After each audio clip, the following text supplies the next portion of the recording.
सबसे पहले आप यहाँ आए, गर्मी के समय आए, इसके लिए बहुत बहुत धन्यवाद। ये सिर्फ एक भाषण नहीं है, ये आपके और हमारे बीच में डिस्कशन है। आपकी मन की बात सुनने आया हूँ, मैं आपकी बात सुनना चाहता हूँ। Hello, good evening, sir. नमस्कार। There is a lot of defaming you in the society, and after all this is going on, still you have been walking from Kashmir to Kanyakumari gracefully. How do you fight this battle which is going on inside you, whereas also you're doing something good for the society and creating a whole new mindset from this project of Bharat Jod?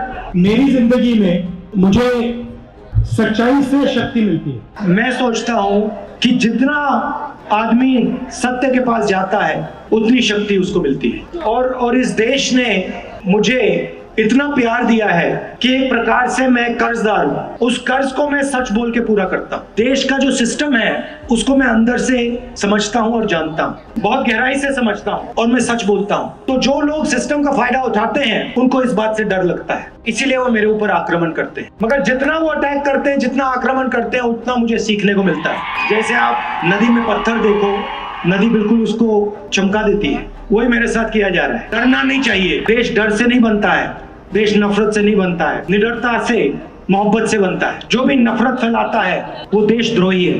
ಇಂಡಸ್ಟ್ರಿಗಳು ದೊಡ್ಡ ದೊಡ್ಡ ನಗರಗಳಲ್ಲಿ ಮಾತ್ರ ಸ್ಥಾಪನೆ ಆಗ್ತಾ ಇದೆ, rural ಏರಿಯಾಗಳಲ್ಲಿ ಏನು ಸ್ಥಾಪನೆ ಆಗ್ತಾ ಇಲ್ಲ.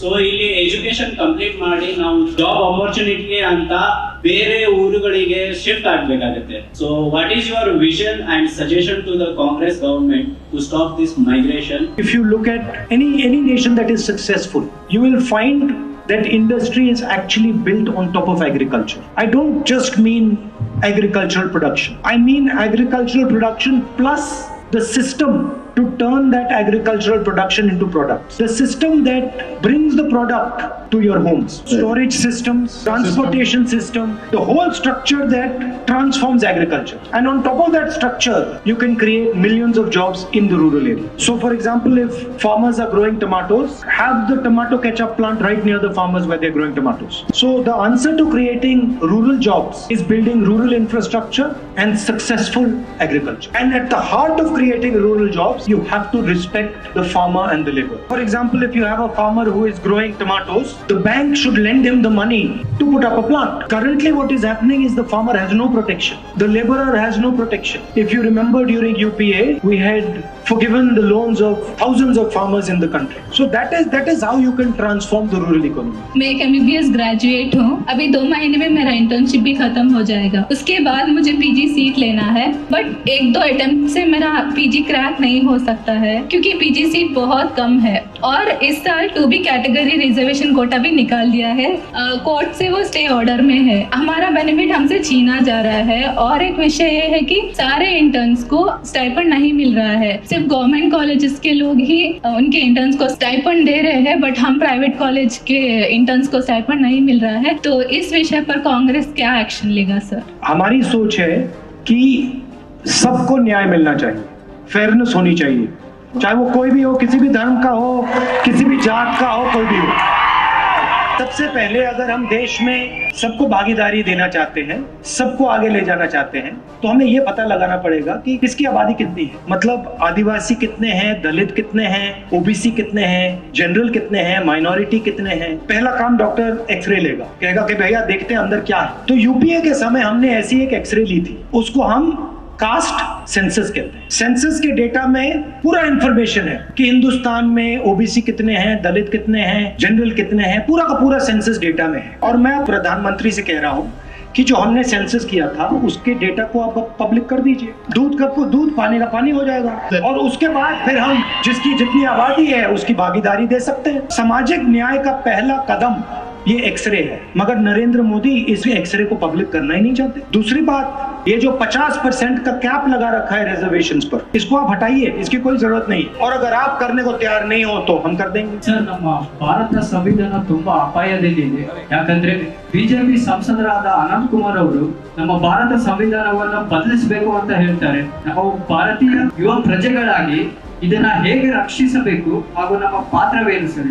It is not just the constitution of India that is under attack. It is all the institutions that protect the constitution. आजादी के बाद कॉन्स्टिट्यूशन आया, हर नागरिक को अधिकार मिला, हर नागरिक की आवाज की इज्जत हुई। बीजेपी के लोग, आरएसएस के लोग इसको खत्म करना चाहते हैं। वो चाहते हैं कि वे एक बार फिर दलितों को, आदिवासियों को, कमजोर लोगों को, पिछड़ों को इस देश का कुछ न मिले, से आपको गुलाम बनाना चाहते हैं। और कांग्रेस पार्टी की लड़ाई उनसे इसी बात पर है। कांग्रेस पार्टी ने देश की जनता के साथ मिलकर कॉन्स्टिट्यूशन दिलवाया। आप इतिहास देखिए, इतिहास पढ़िए। आरएसएस के लोग कॉन्स्टिट्यूशन के खिलाफ थे, अंग्रेजों के साथ खड़े थे, महाराजाओं के साथ खड़े थे, जनता के साथ नहीं थे। और आज भी वो आपके साथ नहीं खड़े हैं, हिंदुस्तान के अरबपतियों के साथ खड़े हैं। और धर्म का ये बहाना बनाते हैं, ये सिर्फ सत्ता चाहते हैं और ये सत्ता के लिए कुछ भी कर देंगे। कांग्रेस पार्टी और देश की जनता कॉन्स्टिट्यूशन को कभी रद्द नहीं होने देगी। The population is growing day by day, and because of that, everybody are saying that it is a demographic advantage. But in Karnataka, we are not having any opportunities regarding this. So, what is your suggestion, and what do you think about this? When the Congress party gave a vision for Karnataka scaled some heights. Bangalore is known all over the world. It is because of the vision of the Congress party. If thousands and thousands of youngsters have gone to the United States, set up companies, come back, built software companies in Karnataka, it is because a vision was provided to the state. The problem arises when you do not have a vision and you loot the state the way the BJP has done. The BJP's vision for Karnataka is 40%. How can youngsters in Karnataka hope to succeed?